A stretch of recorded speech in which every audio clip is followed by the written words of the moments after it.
Coffee with the Council. I am Teresa Aronson from the St. Lucie County Chamber of Commerce. It's our pleasure, our honor to facilitate this event every single month.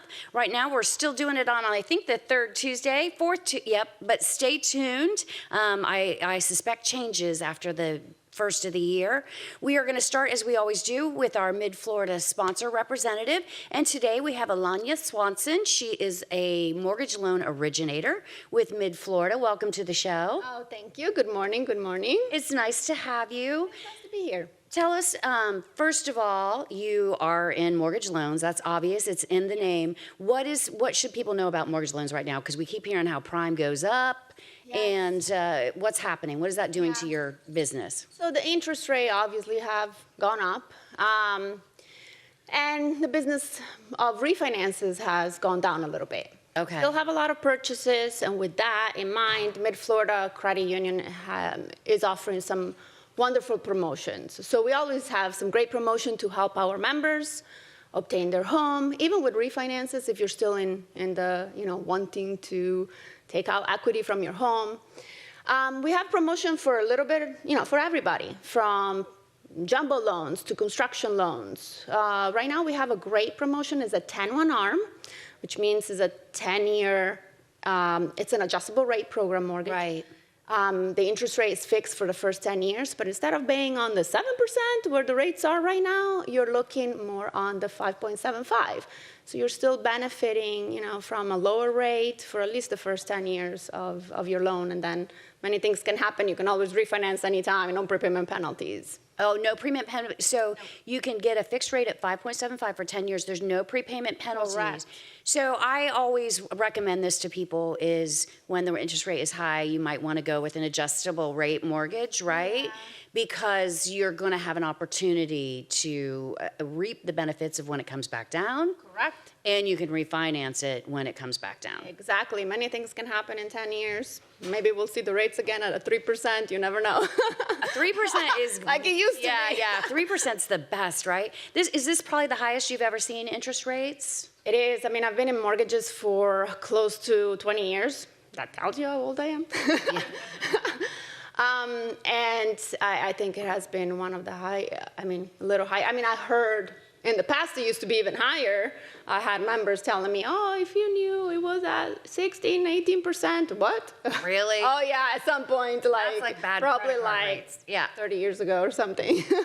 So if they're interested, and so most people that are buying a home now, they're going to probably try to look at an adjustable rate mortgage. Yeah. Is it harder to get than a rate?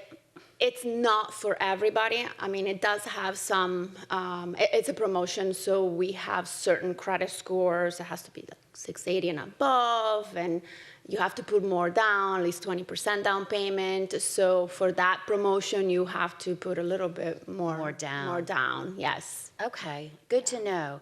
But it's also not a bad time to get a mortgage, because people are afraid and the market's cooling because the rates are so high. Yeah. But realistically, if you're a good credit holder, it might not be a bad time to do it, as the housing prices are going to adjust to a more affordable rate.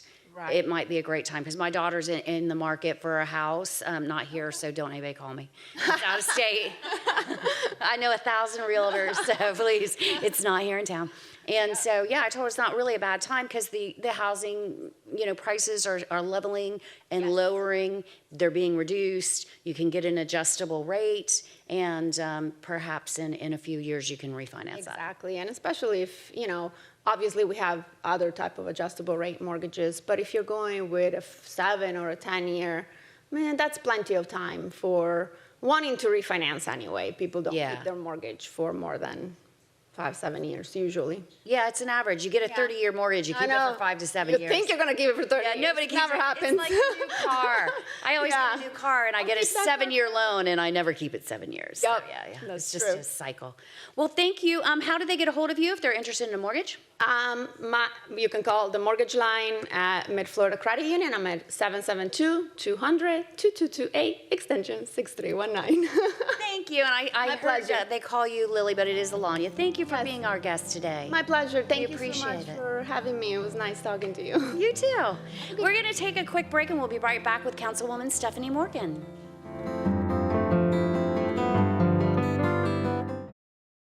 Welcome back to Coffee with the Council. I'm Teresa Aronson, and I am joined by none other than, actually last month we did this show together, and it was great. It went long, and I enjoyed it. We had a lot of questions, and we helped a couple out, Yes, I think. yes, So we did. Well, we tried. we tried. Yeah, we did try. We both tried very, very hard. Very hard. But anyway, this is a great venue for that. So if you have questions, come on down and join us. We love it. We love it when we have an audience. It makes the show better, and we do get some things solved. So please welcome Councilwoman Stephanie Morgan to the show. Ta-da! Hi, Nash. We're gonna kick it off with what do you got going on? So this is Coffee with the Council now. Yep. So you never know who you're going to get. It's I kinda love like it. a box of chocolates. Yep. But you got a good one, so then I came back. It was a good show. I'm not gonna lie. I thought it was a really good show last month. Cool. Yeah. Well, it doesn't. We don't care about you. It was about what they thought. Well, I think that No, they I'm kidding. thought we do it was care a good about show. you. I didn't mean that in a mean way. It didn't sound mean at all. They should start all of these shows when I'm on it, warning, she is not politically correct, she's shy, and, Yes. you know, comes out with it, and I don't think anybody wants us to be politically correct. Good. Non-offensive, but not I don't politically like- correct. well, I'd rather be called a public servant, but we all know I'm a politician because I ran for office, and I've been told that I'm a politician. But anyway, hey, elections are over. You do get to hear the Elections muttering, though, are right? done. Like, when she mutters, you can still hear her. Good. What do we got going on? What's happening in the city? Well, the elections are over. Thank goodness. Well, almost in some areas of the country, but yeah. As usual, California is lagging behind, right? Yeah, well, we won't go there.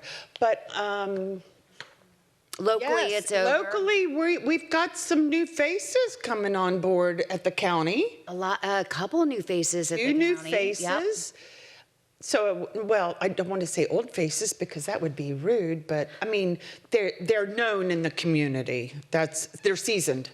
Is that what you say? Yeah, I think that's what we're supposed to say, but who are you calling old and not old? Oh, no, I'm not calling them old. I meant we all know Larry Lee. Yeah, he's been around He's been around for a long time in Fort Pierce. Yep. And he is the new county commissioner for District 2.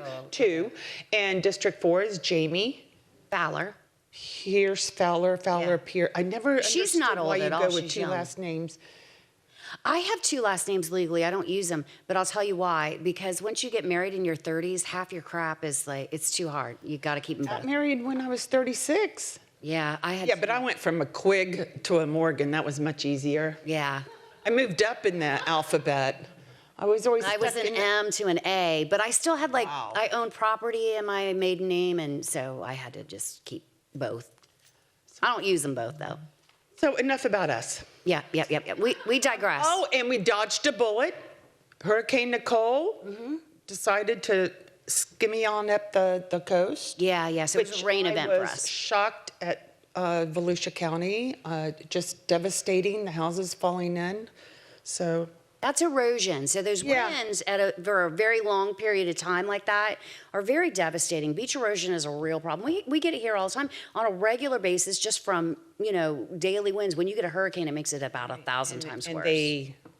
then they pay to have sand brought in and dumped on the beach for Yeah, we do that all the nourishment, time. and then it washes all away. It's like pouring water in a bucket with a hole in it. Or throwing sand against the wind, which is literally what they're doing. That's exactly what they're doing. So, Yeah.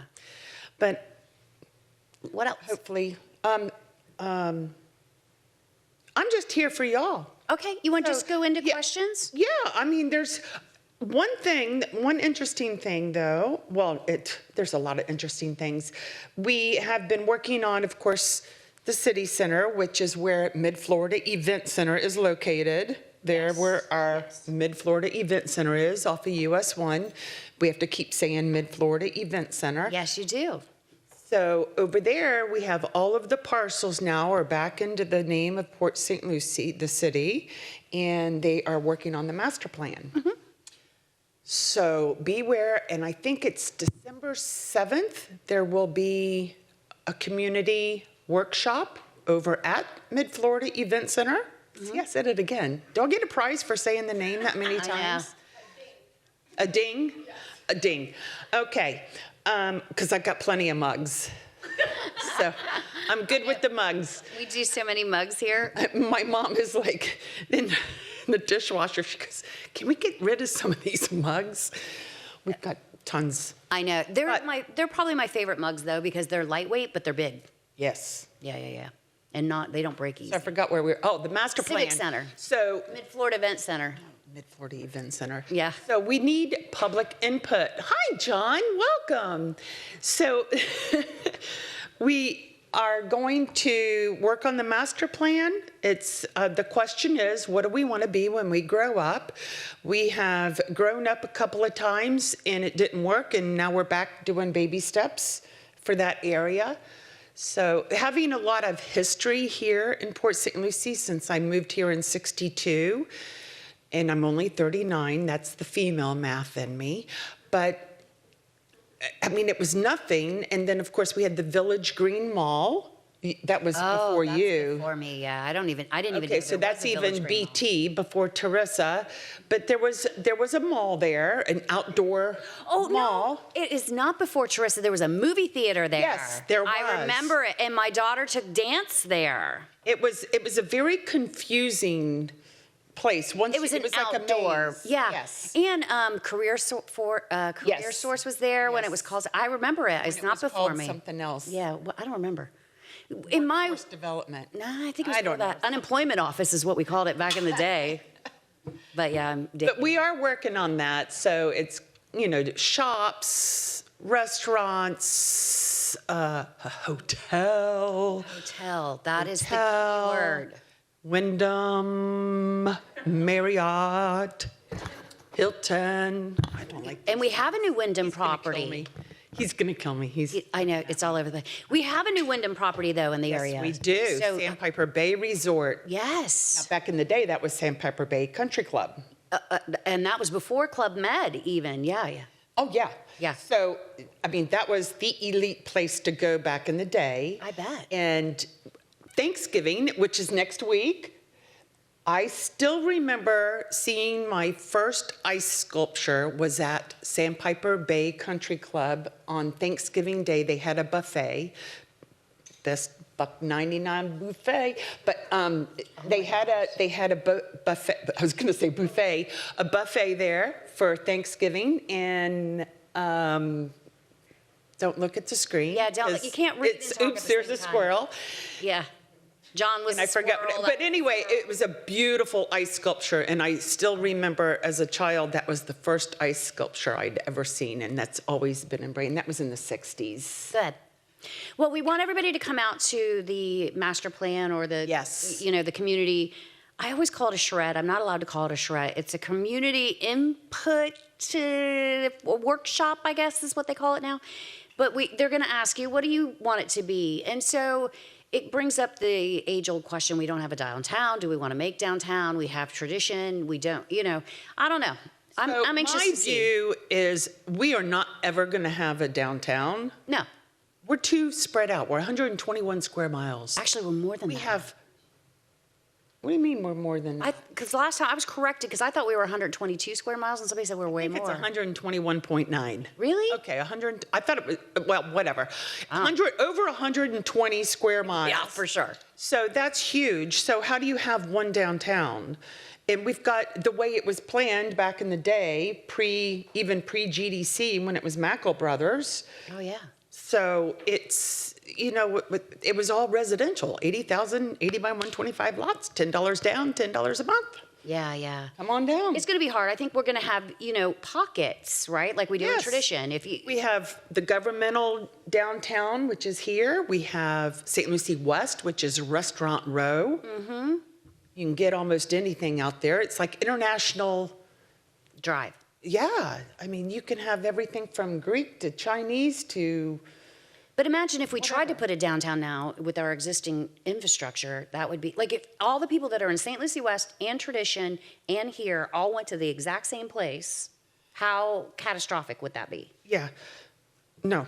Yeah. Yeah, no. So we'll have little pockets. Yes. But we'll have amenities and resources for everybody in each little pocket. So I kind of feel like that's the last We have pocket. different, and they're all different vibes. You go to events out in Tradition, or at Tradition Town Hall and on the square is a lot of fun. So, and then you have your St. Lucie West, and then you have the East Side, which we're going to decide what we're going to be. And please, just, I know what's going to come out of it. Cheesecake is not coming to. They may eventually. Yeah. But they do their own demographic studies. So isn't that what it's called? Cheesecake Factory. Everybody always wants a Trader Joe's and a Cheesecake Factory. Oh, a Trader Joe's would be awesome. Didn't you? Well, that's what everybody wants. In the old days when I first came here, it was Hooters, oddly enough. Oh, yes. And there now- was supposed to be one Yeah. on Veterans Memorial Parkway. There was going to be a Hooters, and I guess in the day it was like, oh no, we don't need a Hooters. Yeah. But yeah, everybody wants a Cheesecake Factory to Trader Joe's. I love Aldi. We have plenty of locally owned restaurants to eat at. So get in the boat and row. I like all these other places that we don't need Cheesecake Factory. I don't think they're going to come. We don't have 1 million people. No, we just don't meet the demographics. Same thing with Costco. Yeah. In a 4-county area, we're only hovering around 500,000 people. So, and most of these big outlets want 1 million people in a certain radius. Yeah. Shoot, I'd love to have an IKEA, but that ain't going to happen either. Yeah, you got to go really far south to get an IKEA. Yeah. So we have a couple questions online. One is just about the Port District. The Port District is over there on Westmoreland by the Botanical Gardens. There's a really beautiful park being built. We have the historic homes. One is going to be turned into a museum by the Port St. Lucie Historical Society. So somebody's asked for an update of that. Councilwoman? I have no update.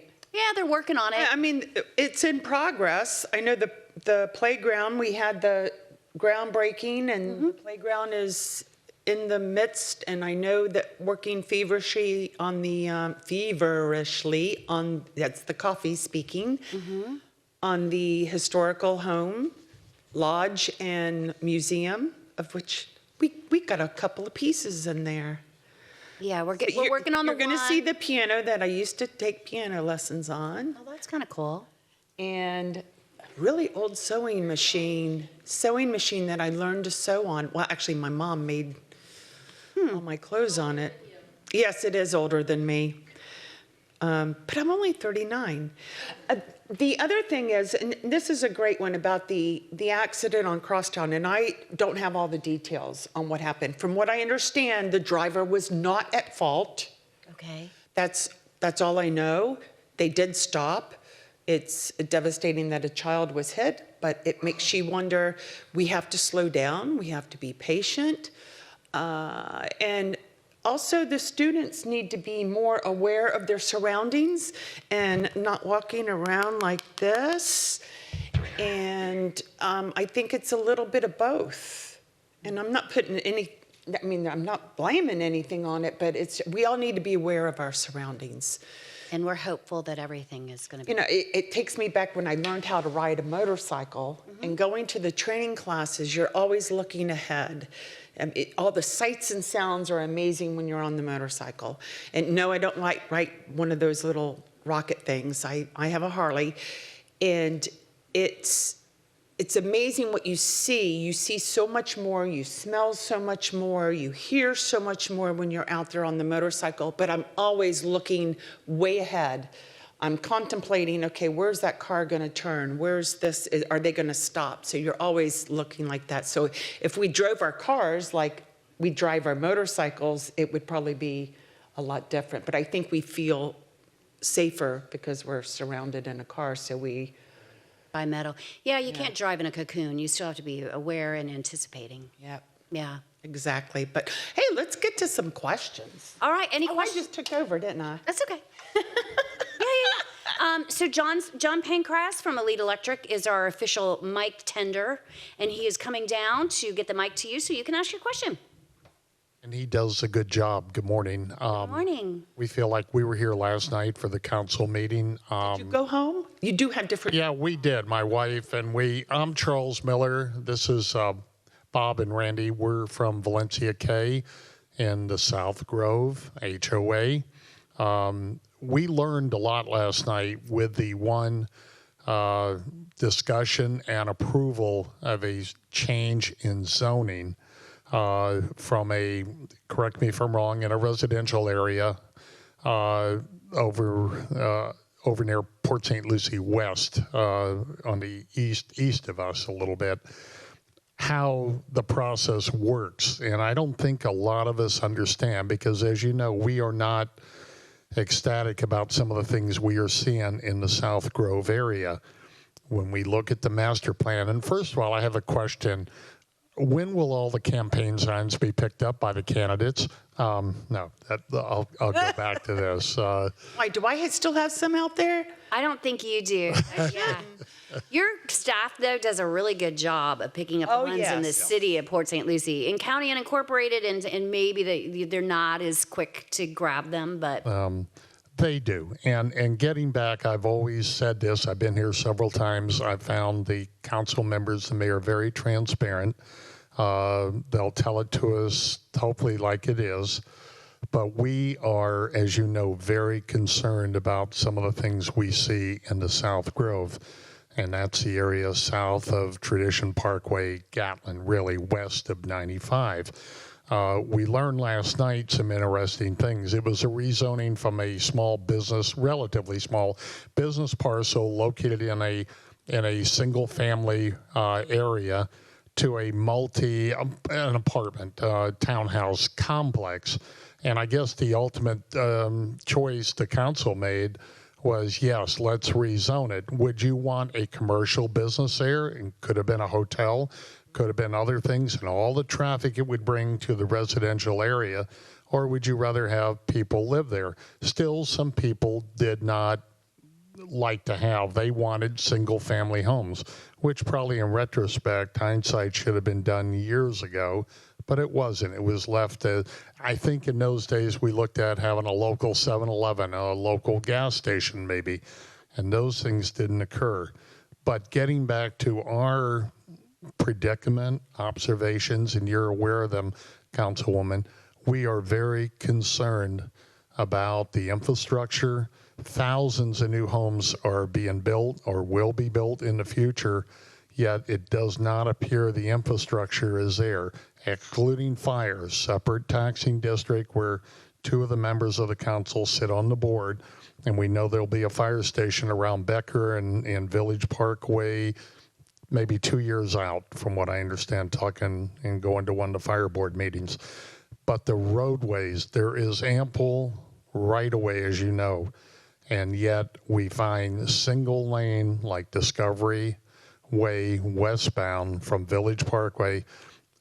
It goes 2-lane divided into 2-lane undivided with no turn lanes, with hundreds of cars, one day thousands, plenty of right-of-way. The sidewalks are already there, yet for some reason it wasn't done. I also, and many of us are very concerned who live in not only where we live, but Town Park, about projects such as the boardwalk.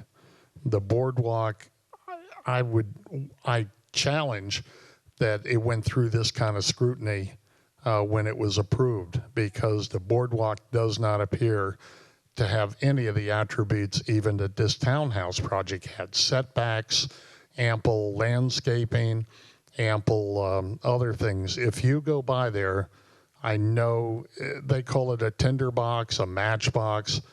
We have other names for it. It looks like something I spent in basic training. I hate to say that, but you're aware of it. And I wonder what we can do. And we're not going to tear that down. We realize that.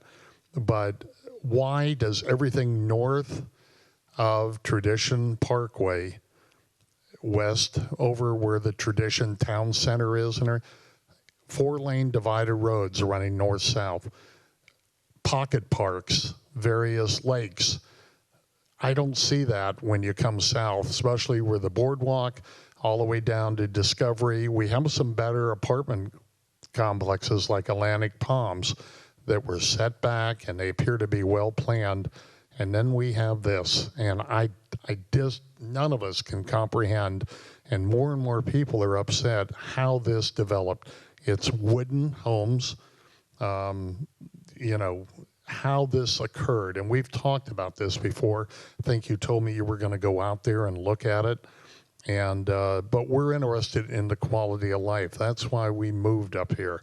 And we're interested outside our walls and our guard gate about how the community looks, where we drive. And these are the kind of issues that we want the council to work on and address. And maybe it would be a good idea one night to do a presentation of the process from the time me as an individual or a corporation own a parcel of land, and I come to the city and I say, I want to build 1,000 homes or 1,000 apartments. What do they have to go through? What hoops do they have to jump through in order to get approval for this?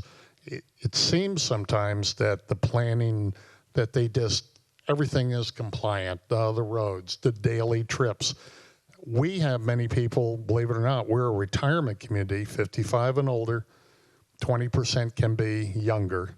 But we have people who work, and we have not just a few. If you go in our neighborhood at 7 in the morning, you'll see a lot of cars of people leaving to go to work every day. Okay, I'm just going to interrupt you for 1 second because you've kind of kidnapped the show here, and I get what you're saying, and you were here last month, but that's it's fine. I know you didn't, and I totally get what you're saying. But I do like his idea to do a workshop on how the planning process works.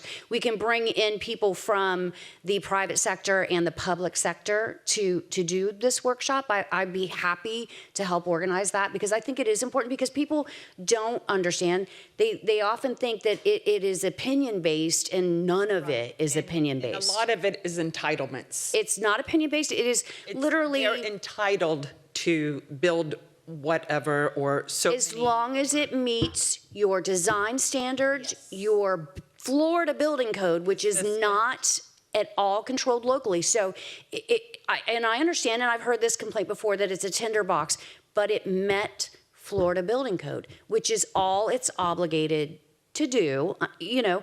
And so the council has very little choice in projects, right? You can determine if it meets your regulations across the board. And other than that... And I think understanding on the other side, it'll give you more of a view of how it's done. Yeah. And absolutely. And we'll work on that. I will. And then we'll have like, you know, Joel Dramas from the city come in and talk about the Florida Building Code. And we'll have maybe Brad Curry come in and talk about the application process. You know, he represents the people that own the land and what they have to go through to make the process. And then we'll talk about the city's role in what they can and cannot rule on. The reality is they can say no, and then they can get sued, right? So, and then you as a taxpayer are paying for that lawsuit as well. So but we could go through that whole entire process. I think it might be. Yeah, and just to go back, so last night we did approve, there was a small pocket on Kashmir up by Torino. Kashmir up by Torino. Yep, got it. And it was zoned commercial general. Okay. And the applicant wanted it zoned residential medium. And it was going to go from, and they're not even doing the maximum, and they've worked on it, and they've worked with us. What was approved was a 3-story commercial place with 500 parking spaces on the back of it, which was wild. But anyway, the impact difference from the commercial to the residential. And of course, Port St. Lucie is showing that we are lacking in homes and housing, and people are affordable or attainable. I totally agree with you out there in St. Lucie West. Tradition, the infrastructure, the roads, and community especially. It's ready for those other 2 lanes. Yeah. And there is a lot that what triggers the other 2 lanes, and then you have to have the traffic studies, and there's so many things that we have to jump through, the hoops that we have to, not us, them. But I do want to go back. So I was in construction in the 80s, early 80s, and I sold windows and doors and all interior trim of homes. All the homes that were built, not all of them, most of them that were built were all frame construction. We didn't have CBS. Some were, but it was a lot more expensive to go up with the block construction. It was more rare. And then in 1992, Hurricane Andrew hit down in Homestead in Florida City. And that's when the building codes changed and the wind load changed. And then you saw CBS being constructed. Now you're seeing a lot more frame construction. There is 2-story units being built on the corner of Peachtree and Selvets, townhomes that are being built, and they're all frame. They meet the wind load.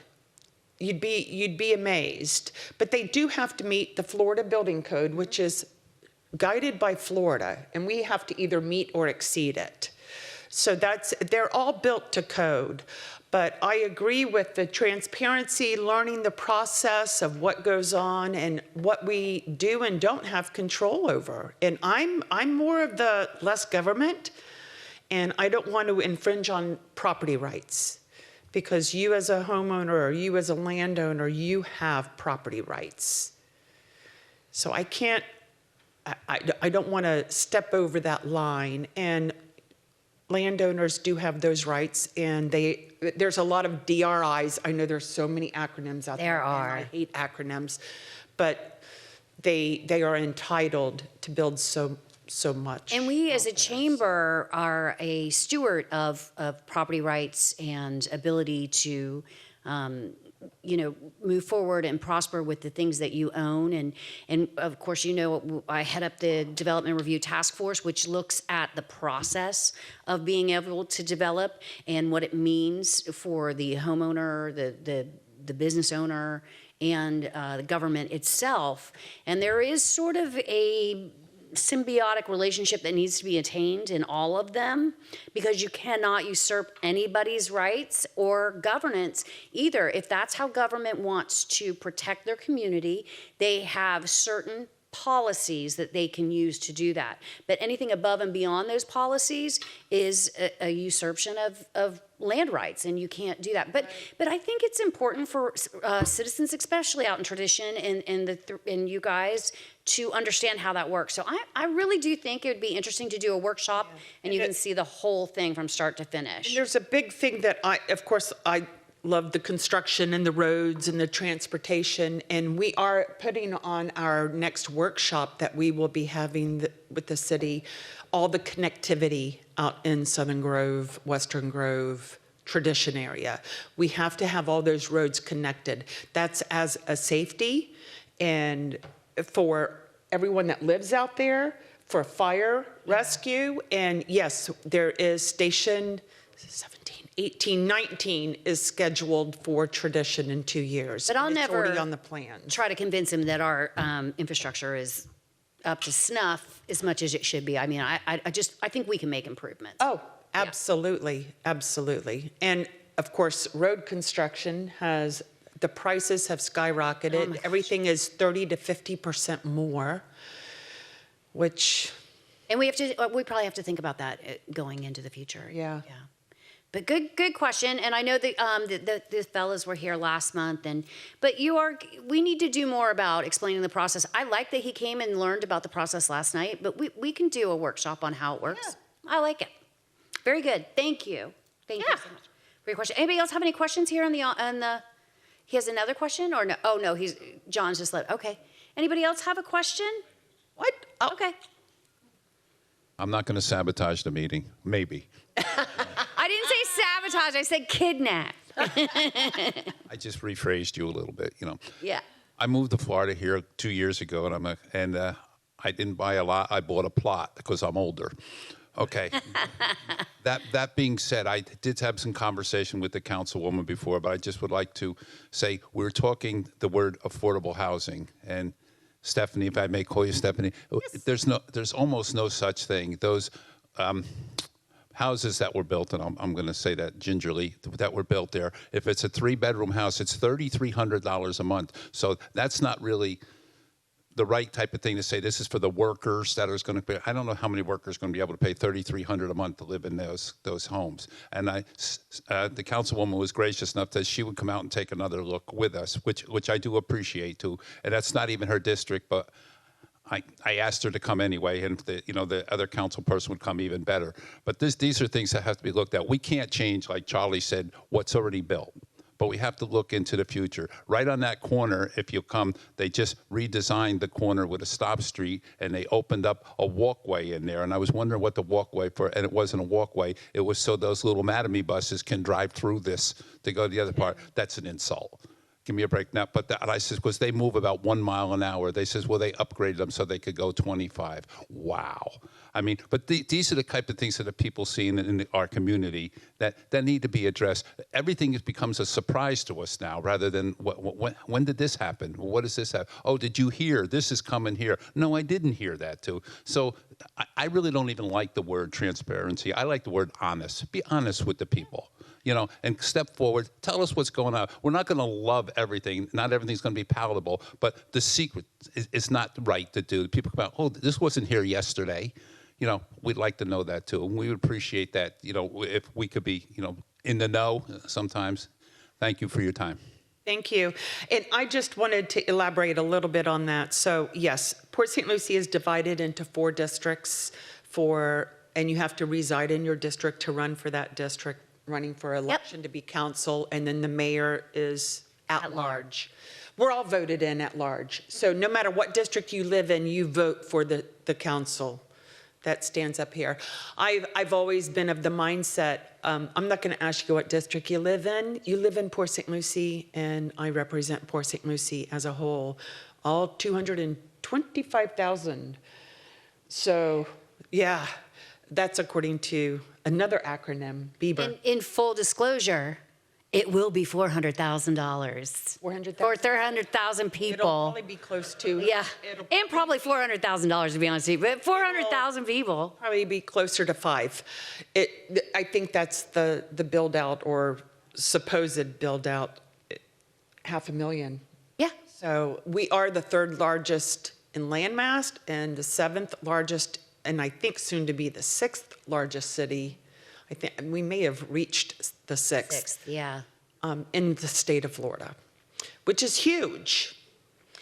But I'm not gonna, it doesn't matter what district, because we vote on everything. All of us do, no matter what. We don't say, oh, well, that's not my district, I can't do that. So I'd be more than happy to come out, and I agree with you, and I'd have to remember when Greg was here as mayor, we were talking, the idea was coming up that we had a community center in each district and had community meetings to update everybody that was going on in that area, that district, which we don't have and we're hoping to have. I mean, we have the community center here across the street.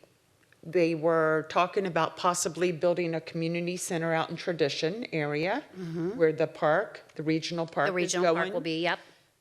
So that you can have those community meetings and have a topic such as planning and zoning or the roads or what's coming up or what's new or And how I do don't- we do this? I don't mind him coming down here either to talk about this stuff. That's the point of this whole thing. So I like it. I want to address a couple things that he said as well is affordable housing, and I agree with you, $3,300 for a 3-bedroom apartment is not affordable, right? We can all agree on that. But part of the issue is that the market has driven us to the point where that is, people will pay it. Why? We don't have other options. So the lack of apartments, the lack of condos has made the price for those very high. So if we had more, then maybe you can get $3,300 for a Tradition 3-bedroom, but if we had more throughout the city in different pockets and more availability, they're not all going to be able to charge $3,300. So you need to have housing at all levels of income, and until we kind of get there, it's not going to be affordable. But it is a step in that direction to have the new apartments. And I know people don't like it. I'm a homeowner. We've been here a long time, right? And Nobody wants to live next to an apartment complex I get it, but that is what we need if we want to have resources in our community. You can't keep driving the workers further and further out. We're all going to suffer that way.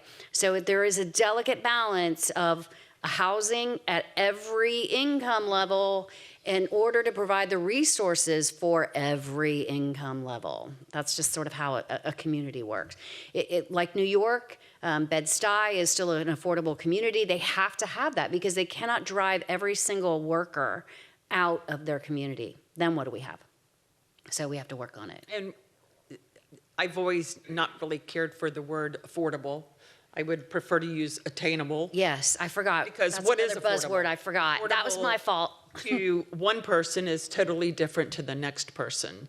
So Yeah. what Is attainable for your income level. Attainable. Yeah, you're right. I'm not allowed to say affordable or charrette. So I'm buzzing myself twice today. Sorry about that. You're right.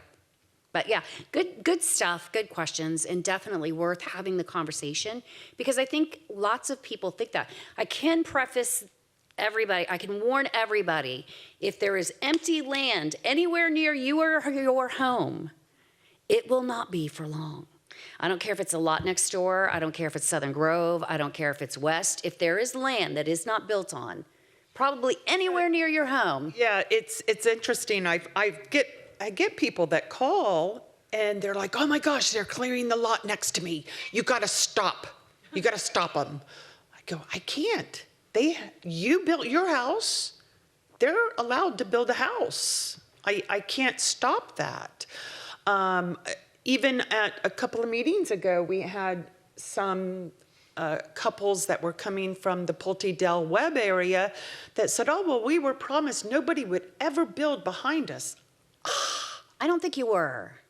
Unless it's And it's federally held or government held land. and for pure transparency, honesty, I am a realtor.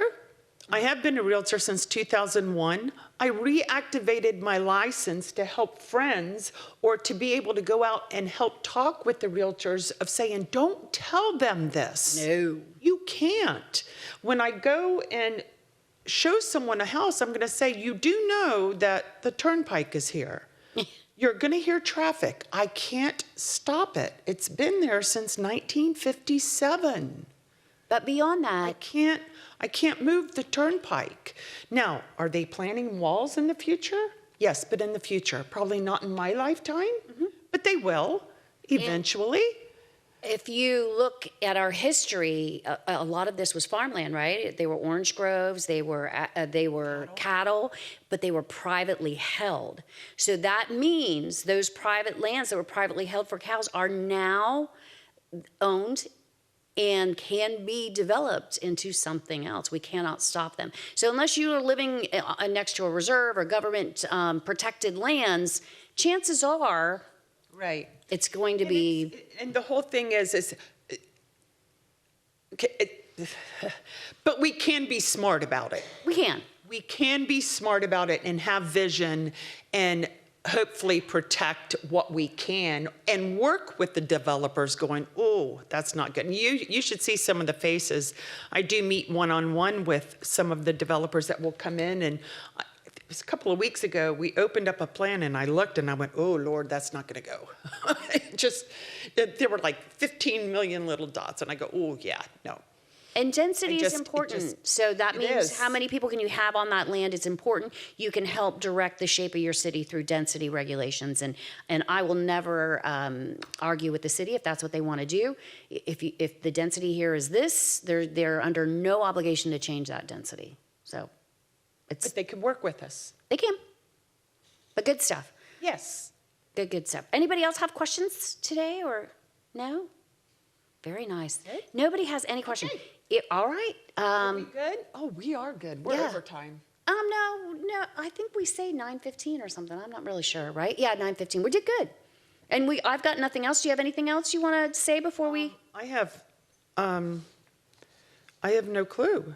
Okay, I think we're I know good. there's a lot of paving going on, sidewalks going on, from the half-cent sales tax. The fall 2022 Nice Neighborhood meetings are set to begin. Oh, did we have a winner for the Scarecrow contest? Oh, we had a scarecrow contest? Yes, scarecrow decorating contest. Yes. Neighborhood signs. Yes. Was, oh my gosh, I took a photo of her at Harvest Inn and Preserve, Okay. Northport Village. Where is Northport Village? My district. Okay, very good. I'm kidding. All right, all right, all Kidding, right, I all don't right. know if it is. All right. Well, good. All right. It's in Port St. Lucie. Yes, it is in Port So St. we Lucie. are a whole, and we are also part of St. Lucie County. Yeah, it is. Oh, it is. It is. It's sort of, Yes. I think I do, it's like by Northport, the school. Floresta, Oroso. Floresta, that area. Rosso. Yep. All right, well, good. Thank you all for coming.